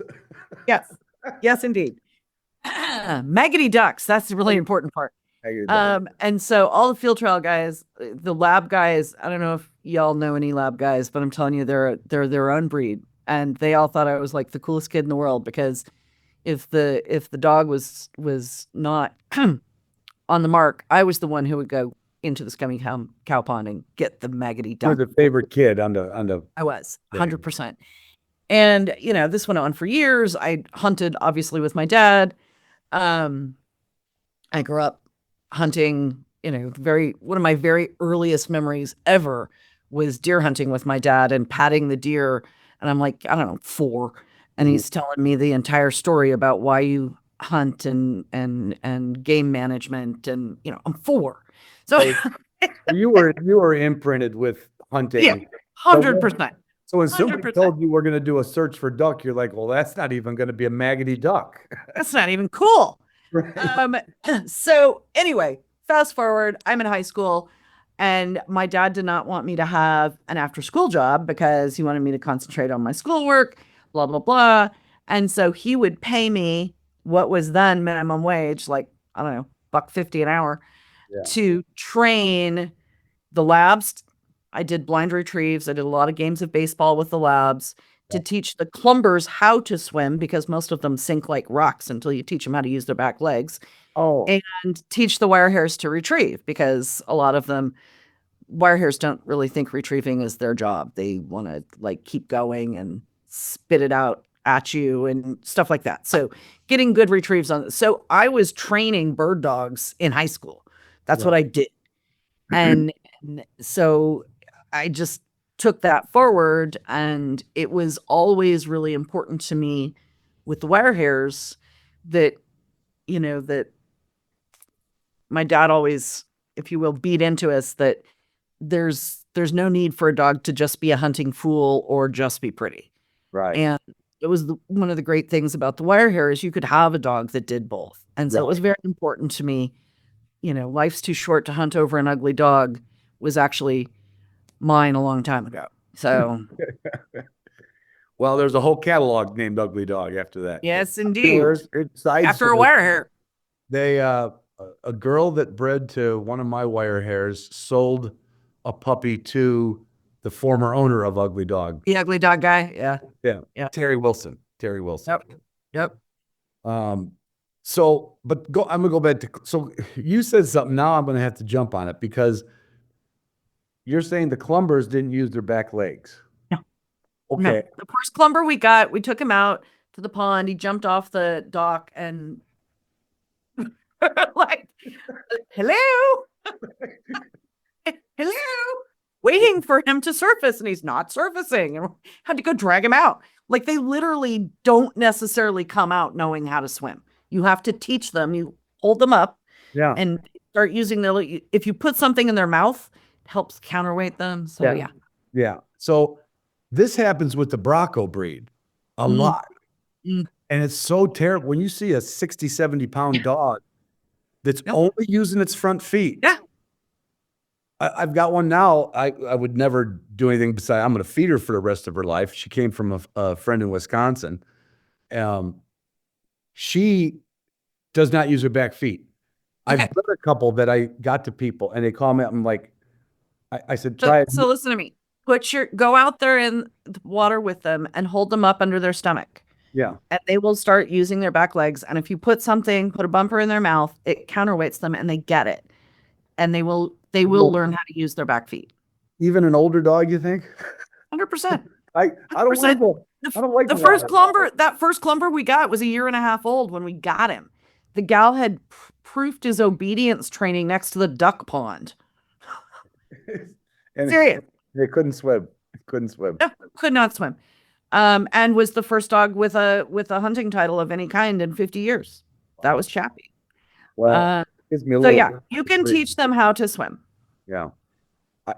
This is not where I was going to go, but I have another note here. I don't know if the right word, it may be in the show ring, is minority breeds or rare breeds. Like when Rare breeds, yep. rare Mhm. breeds. So when the Bracco got here, there wasn't a lot of them. There still isn't a lot of them. It seems to go, do the show people know these dogs are coming across the pond before the hunters do? Because you'll see their presence in the ring before you'll ever see them in the hunting test world. It kind of depends, I think, on the breed. The Braccos definitely came through from the show people. Yeah. The story I was telling you the other day, The first time I saw Bracco was in Long Beach, California, at the AKC National Championship show when they had an international part of it. And this Bracco had won the international, and he's going around the ring with that huge gate that the Braccos have. And all of us dog show people are standing there like, oh my God, that is amazing. You know, and that was Bitta Aaron's. That was her dog. Yeah. I think hard enough I can remember his name. Maybe. Anyway, and so I know that one came through from the dog show people for sure. Right. And then does that, I don't want to say it creates FOMO, but does a person who's been in the show world a long time go like, oh, I'd really like to, Mhm. you know, throw my hat in the ring for that breed? So a lot of what we see, and this happens pretty often, new breeds come along that are cool or different or have, you know, like the Bracco has the big gate, and everybody wants to be the first to do whatever. I want the first best in show Bracco. I want the first best in show Basefo de Bretagne is a new one they've got. Yeah. Right. So that's a thing. First, everybody loves to be first. Mhm. And, you know, a lot of times people are interested in helping build a new breed, you know, Right. develop the club, do, you know, be involved at that level, get in at the ground level with some of these breeds. Sure. 100%. I know I'm sure it happened with the Spinoni from my memories. And that's a dog that I saw early on. And I was asked to judge their specialty show, which is, you know, 15 people coming over to Yeah. a breeder's house, you know. Yeah. It was their specialty, their first one. Yeah. And Yeah. another judge and I, Ken Whitney, we went up, they asked us to come and judge. We were putting them through basically the NA test. Mhm. Mhm. And we were not impressed. We just weren't impressed. But it didn't take long before we were seeing a balance of field and, Yeah. but then it's like, then the coats went crazy. Yeah. Oh, Yeah. that, Coates and Spinoni, this is a really interesting I conversation noticed because yours in they- that video had what I would call a good looking coat, obviously. Yeah. Well, I mean, then she I actually had really good hair, but she's retired, so she's got a haircut. Okay. The interesting thing about Spinoni, they're very different coat than the wire hairs. Even though their standards use similar language, the coats are really different. A very correct Spinoni coat is a single coat, doesn't have undercoat like the wire hair does. Okay. And so it's a fine line between having the furnishings that give you the appearance of Spinoni All right. and hit one too many times with the Bracco stick, which is what we say. This is from the Italian people. They will tell you that every Spinoni kennel keeps one Bracco I around. heard an Just Italian because. judge tell me the same thing. He came Just to us. because. He And said, you can see it. You can totally see it. I just co-bred a litter of Spinoni, and you can 1000% see the puppies that got hit with that Bracco stick a little harder. And, you know, they're both ancient breeds. They've been around forever. Yeah. But keeping the single coat with furnishings is really hard. I think it's the hardest thing, I think, in that breed. right. Even harder than wire hairs, to be honest with you. Wow. Most of the dogs you see don't have really correct coats. There's too much undercoat in them. Really? Um, I can agree with you because I've seen them that I was like, yeah, that and is- trust me, I've got two best in show Spinoni. I've either bred or they were born at my house, more than half the best in show Spinoni at this point. Yeah. And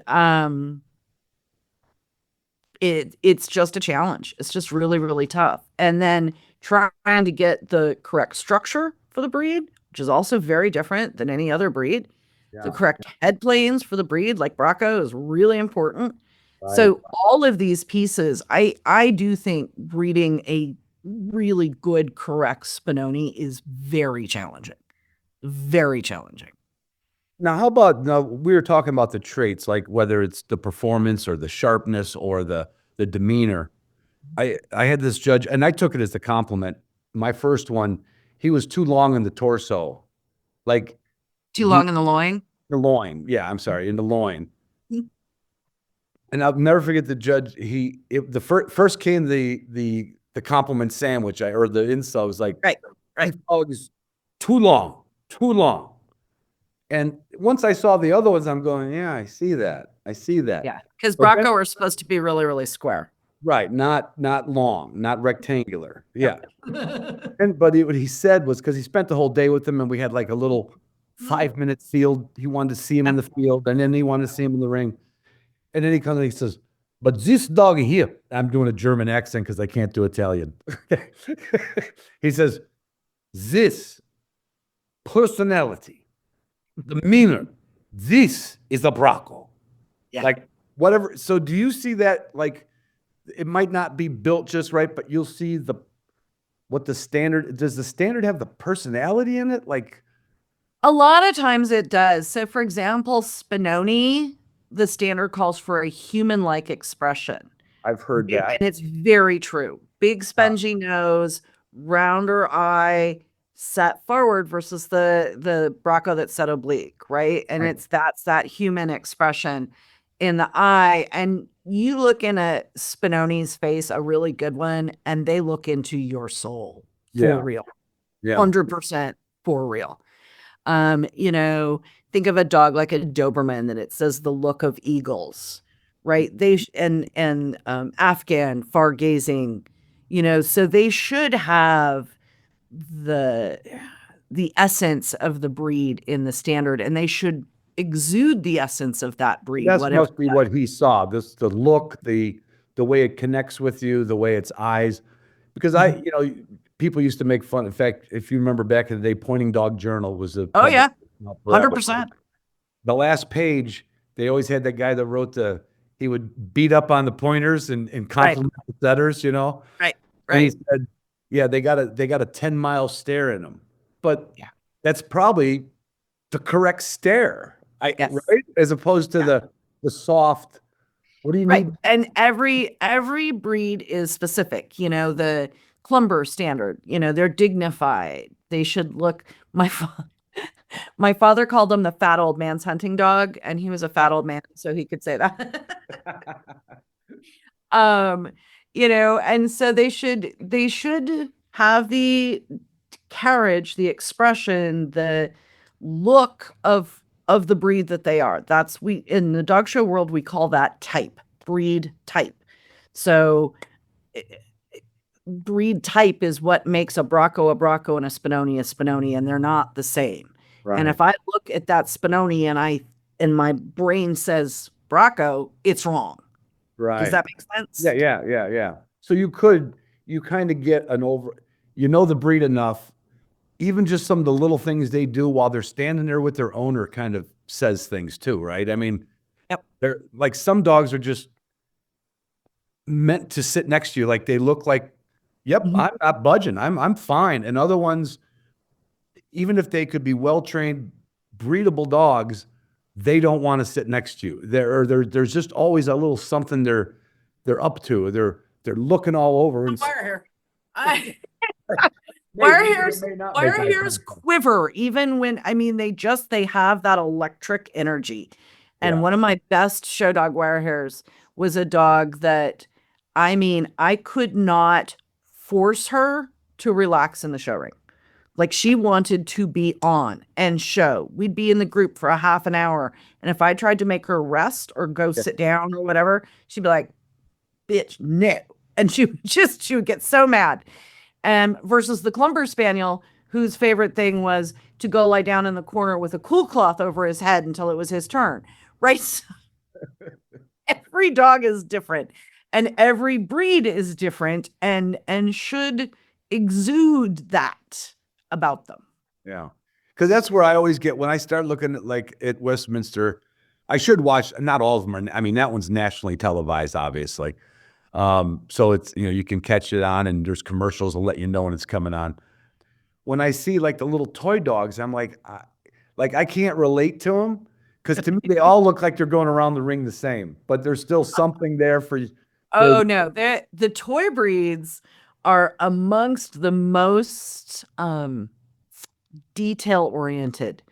And so the gait of a pug that they describe as looking like a drunken sailor, and they kind of go like this, versus the gait of a Pekingese, when they kind of go around, they roll as they go, versus a Chihuahua that's very saucy and spicy and should just look like it's up on its tit, right? So each one of them is just like any other breed. They're very specific to their breed, and the toy breeds particularly have so much detail.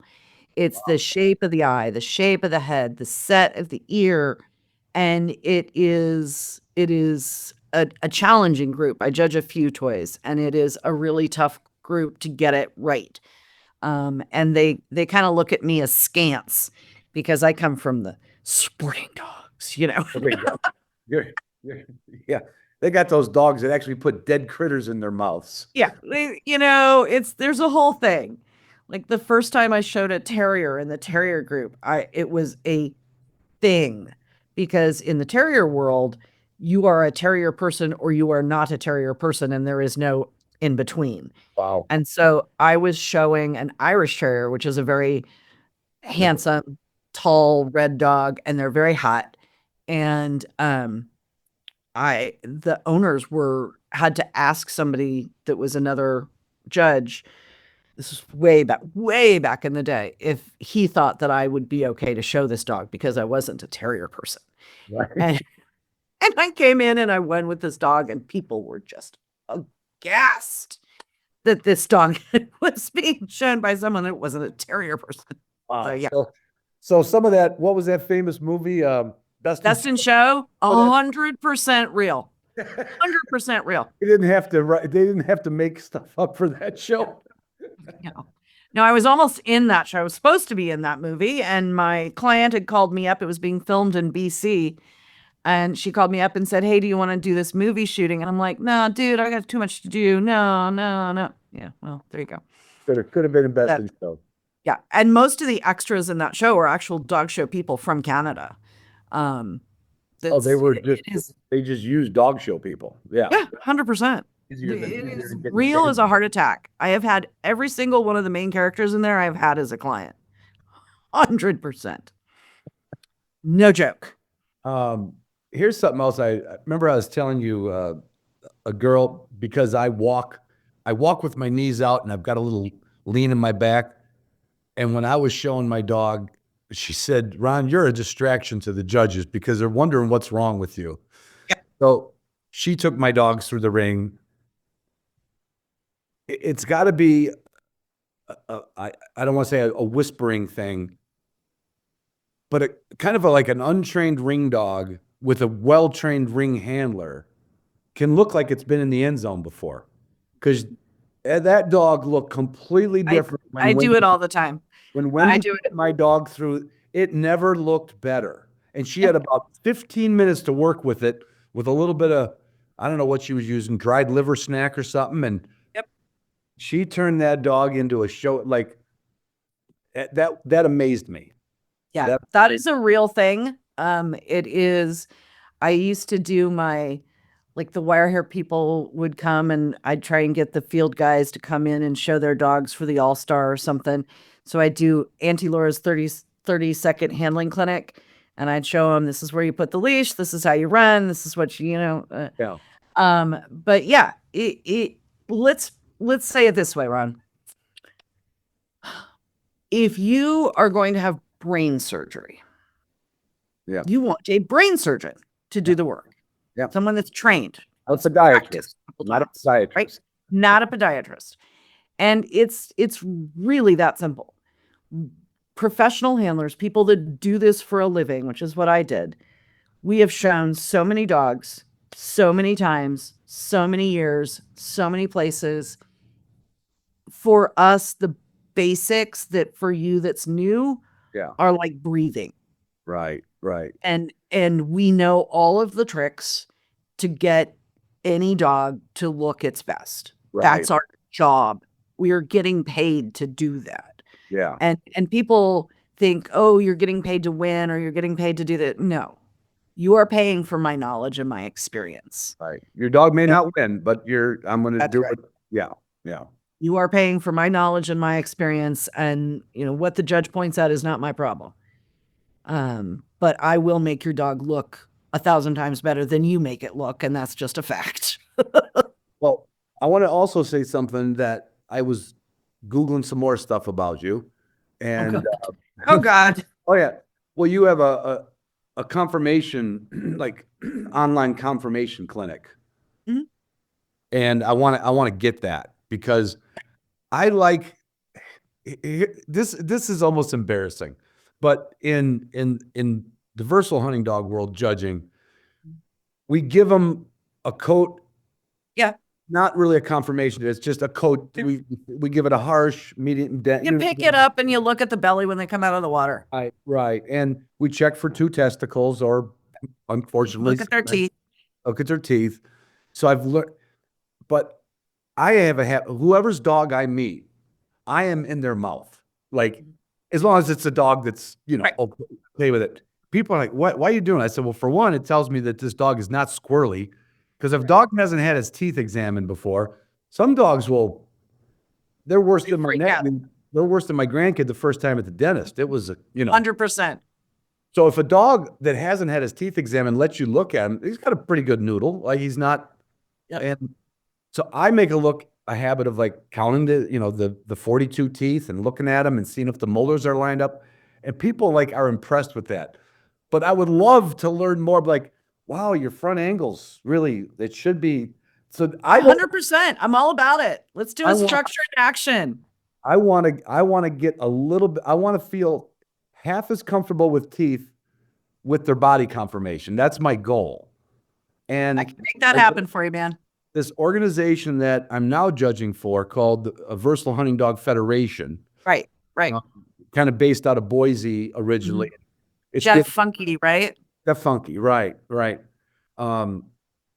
They just brought in somebody to do a confirmation clinic, and they're kind of going the path of although we're bringing all different breeds in, they're bringing a wicket out to measure it and measuring, the length and the neck and the withers, and I want to get like a, will that class get me through, or do I have to fly out to Oregon to get it hands-on from you? We can do structure virtual. I've got the whole deck. We can run through it. Easy peasy. Either that or have me come out and I'll do your VHF confirmation for you. That's where I was kind of leading toward, because I'm going to get a hold of Jeff and say, look, after I'm buying the video series, I'm got to go to North Dakota Thursday, so I won't be watching until the following week. But that's something that I think NAVDA let go. Like they threw that baby out with the bathwater. So I shouldn't say it saddens me, but I'm always amazed at like setters. I kind of know there's going to be taller ones. There's the hemlocks. There's the Ryman. There's a lot of setters, right? You kind of accept that. But like the short hair, the German short hair is also all over the board. Yeah, it really should. I met some in Florida that were 35 pounds. 35 pounds. And then I've owned one, well, it was from the newspaper 40 years ago, that was about 90 pounds. Well, that wasn't the short hair that we had when I was a kid was a solid 80-pound dog. That's probably bigger than they were supposed to be, right? He's old school, right off the boat, Achtung baby German short hair. So if we don't mind telling somebody, hey, this is a good, this is a harsh coat, this is a medium harsh coat. We read it in the scorecard. I think I'm glad that the Federation is bringing that just for a little bit of knowledge for that new person. And like, they goes, what do you mean angle? Right. And see, I do structure all the time. I love it. I think it's so valuable. And I do. So for the show people, I do form and function, right? Mhm. Why the dog's made a certain way to do a certain function. Right. And the flip side of it for the field guys is what's a breed standard and why does it matter? And you lay structure into both of those. Okay. Yeah.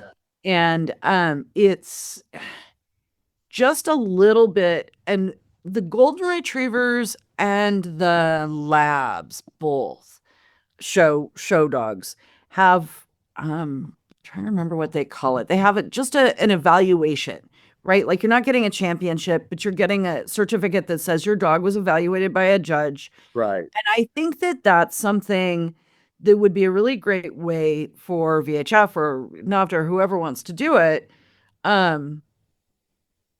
to just incorporate a little bit of knowledge and Right. fact If about nothing else, it'd help with the next time they go to look at a dog. Like Yes. it's now in their, yes. I can't tell you how many people, you in the NA test, which you've run, are first time handlers, and they literally like, why are you looking at my dog's teeth? I said, because the breeder who doesn't live in this state would love to know that it ended up with a good bite and Yeah. the right 100%. amount. What do you mean it's missing a pretty moral alert? Ah. But then that person goes to their next dog, they know a little something about teeth, right? Yes. And that's why I'm really glad that the Federation is bringing the confirmation into it. Mhm. And I think we'll have a conversation down the road about having a seminar or something like that. Totally happy to do it. Something that we could do and record Mhm. and it like, because all this knowledge is handy, and then when Well, you, this is basically the keynote speech I gave for the NAVTA at the annual meeting. which the was- one I didn't go because I was still on sour grapes at that point. Yeah. I mean, I'm sure as a judge, you never hurt anybody's feelings, right? You know what? I it's me. Hurting feelings is kind of like a given, I'm afraid. I try not to, but I Right. fail a lot. So, but yeah, I'm really glad that they're adding that and they want to Yeah. add. And Yeah, I think it's great. it's 100%. gonna help people make better decisions down the road. Yep.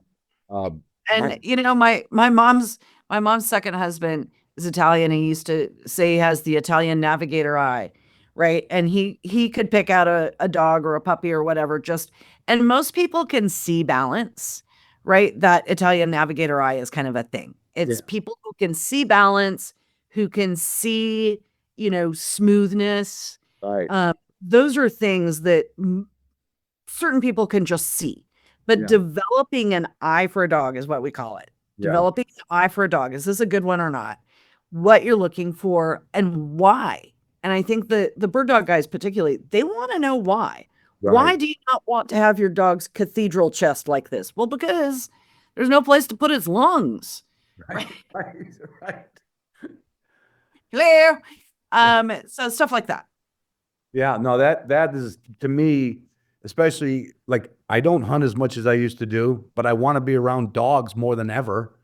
And for me to learn that and then pass what little bit I can pass on to people, that's going to be a conversation we'll have on another Zoom and another day. 100%. I can, you know what, Ron? I can throw the slide deck up and we can do the entire presentation here on your YouTube. Wow, that'd be, you know what? Then I'm going to ask you for a big favor. Like once a month, now you have a Patreon group, which I know you have a what do you call it? After dark, after hours. After dark, we have patrons. Yep. Now I want to change my name to Patrons After Dark because that's You what can't, we do. man. I already got I it. know you're copyrighted it already. You got Dog Talk, you got After Dark. So mine's just called, Zoom Room. Come in. We're all, not everybody drinking, but I'm always drinking a beer at that 8 o'clock. Sure. And I've had guests come on for, trainers and stuff. I would love to have that come on and That'd then be fun. switch over the hosting to you and Yep. go through some of that, because I find it fascinating. And I almost want to, it's like when I want to shame the people who, let's say they're grouse hunting in Michigan and they're not a member of the Rough Grouse Society. That group is fighting for you to have a place but only 5% maybe in Michigan are members of it. Like that's kind of shame on them, right? Yeah. 100%. And I did this like a 3-film series with a really good editor of videographer editor of mine. We went really deep into 3 breeds. And I was so disappointed at the views it got. You know what I mean? Because only X amount of people are that interested, but they're not interested because they just haven't seen it yet. Yeah. What they saw first was somebody's dog at a preserve on point and said, I want a pointing dog, and didn't learn anything about it. They're all in for the point and the shooting, the pulling the trigger. Yeah. But the background of it is what is as fascinating to me, the history and to the confirmation and the history of it. I love Craig Koshik's stuff, you know. Yeah. Yeah. His first book, I interviewed him when his first book came out. Yeah. Have I hunted in more places than him? Yeah. Has he seen more breeds and knows more about? Yep. 100%, right? But is he a confirmation judge? I don't think so. You know. So, yeah, I love bringing it all together. I do. Yeah. It's for me, this is, I mean, just kind of like my whole Life. the whole life story. Pure Dog Talk really lets me bring it all together. And that is, I love it. I get to talk to smart people. I get to have interesting conversations. I get to learn something every single day. Yeah. Like, that's pretty much the bomb. Right. And then you've got the background when somebody says something like, oh, yeah, I know what you're talking about, but I didn't know that about that person or that dog. Well, and I know, like, I have what I say. I know, I don't know everything. I know everyone. And I have kind of an understanding, but it's the deep dives, it's the details. I have a lot of veterinarians that come. Like, I'm not a vet, but I can talk to veterinarians. And Right. it's that's left over from my journalism days. Yeah. Is that ability to take, sort of specialized information and give it to people in a way that makes sense to them. Right. I know Purina's on your podcast and is with me as well. And they sent me down to St. Louis a couple of years ago. I met Ruth Ann Lobos, and Yeah. he was doing a walk with the dogs that were brought there. Mhm. And she works on the field trial circuit, literally like a mobile physical therapist. Oh, cool. And so you could watch somebody's dog go around a ring and go like, yeah, it doesn't have good angle. She'll watch a dog go around a ring and says his back right toe hurts on his left foot. Right. Right. Like, Right. that is Right. awesome to me. That's a whole level of, and you work with good chiropractors or good physical therapists, people like that, you can 100%. It's amazing. Right. They just like, oh, your dog hurt his front leg last week? What? He may have great angles, but he still hurt his ankle last week. Right. Right. Right. 100%. Oh, this is going to be a continuing, I don't care I don't need to come on yours because I don't know the purebred dog world. Although everybody that listens to my podcast, I'd say 99% of them own Have purebred dogs. They have Yep. purebred dogs. Yep. And they don't know squat about them. Well, tell them that they should come to listen to Pure Dog Talk. I'm just saying. Just like in my episodes, they can pick and choose the ones they want to come to. There you go. You had Marilyn Vincent on. Sent me a link to that. Marilyn's a friend of mine. Ray and Lynn Calkins, if you guys are Wirehair people, had a great conversation with Ray early on in the podcast. Yeah. So yeah.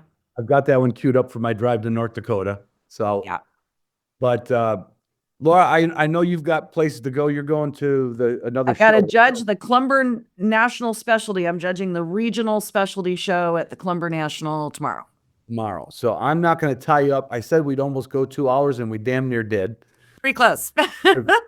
It's just too much fun talking dog. It's just I tell people, put a quarter in me. Tell me what you want to know. I'll talk about it. wind up and bop, bop, bop, bop, bop. No, it's been great.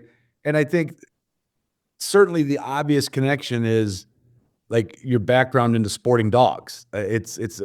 So it's not like someone's going to go, oh, never hunted. Oh, never tested it. No, you've done all that. I've literally scouted a national field champion, put my own titles on Hunt Test and NAVDA,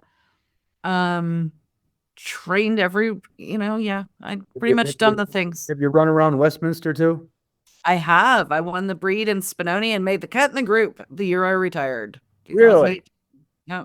So I wonder if I can go back and get the archives for that. Can I get that on YouTube? I'm sure I would assume she was in the sporting group. Beth Swigert was the judge. So yeah, I would assume it's there because she made the cut. So when are you going to get your first Bronco? should have been a hound, baby. I think the Broncos are amazing. I really appreciate them. I will tell you, I am a wire-coated dog person. Even the one hound I did have was an Ibethan hound. He was a wire-coated Ibethan hound. There's just something about you don't mind doing a little coat stripping and a little. I like my whiskery faces. What can I say? It's just my Well, thing. that's what attracted me to the wire hair was first that face. They just look like they're standing guard at a I don't know what, at an official function. They're like those guards that stand at Buckingham Palace, You can't stop looking at that hat, that furnishing. No, they are fierce and they are loyal and they are smart and they're smarter than your honor student. So I've seen that bumper sticker. it's true. My friend, Wire hairs, it's really true. I'll close it with this. A friend of mine that had before I met him, he had wire hairs, and Dave is at least 7, 8 years older than me. He's in his 70s. And so he got early on, he got them from, DD Breeders and several other ones. And he sold me an old pickup truck that I used on a television show. Nobody could read the stick, but he had a sticker made up and it was on the back window and it says, "There's wolves and wire hairs. Everything else is just prey." That is not wrong. It's not wrong, man. Well, Laura, all right, I'm gonna let you get to the show. You got to pack up a little bit of stuff, and I got to get my car loaded and hit the road. I'll be driving Thursday all day. If you're bored, call me. I'll be driving Monday next week all day. Call me. I want to set. You know what? Driving all day and talking to people on the telephone is literally what I do. I know, and it makes it go by just like a good podcast. I know, right? All right. My mom. That's who I used to talk to all the time when I was driving. Anyway, all right, Ron. Thanks. You have yourself a good day, dear. All right.